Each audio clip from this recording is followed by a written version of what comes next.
Welcome to Man Does Tech, where I solve the problems you didn't even know you had. In this video, I will explain how to make a sturdy dragon puppet base. First, let's gather our materials.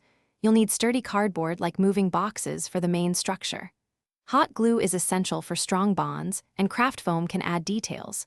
For extra durability, consider a lightweight wireframe, perhaps made from aluminum wire, about 1/8 inch thick. Ensure you have scissors, a craft knife, and a ruler ready for precise cuts. Now, let's build the head and neck. Begin by cutting 2 identical head profiles from your cardboard. These will form the sides of the head. Connect them with cardboard strips about 1 inch wide to create a 3-dimensional shape. For the neck, you can use a flexible material like foam tubing or create a segmented neck from several cardboard rings, each about 2 inches long, allowing for movement.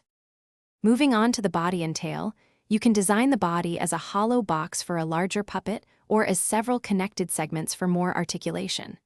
Securely attach the body to the neck, ensuring a strong bond with plenty of hot glue. For the tail, create a flexible spine using a wire or a series of small, overlapping cardboard pieces. This allows for a graceful, serpentine movement, making your dragon more lifelike. Finally, let's add details and reinforce our puppet. Go over all the joints and connections, adding extra layers of cardboard or hot glue for maximum strength. Now is the time to add character. Use craft foam to create wings, scales, and horns.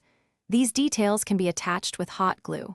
Before painting or decorating, test the puppet's movement and stability to ensure it meets your expectations. Thanks for watching. If you found this helpful, don't forget to like and subscribe.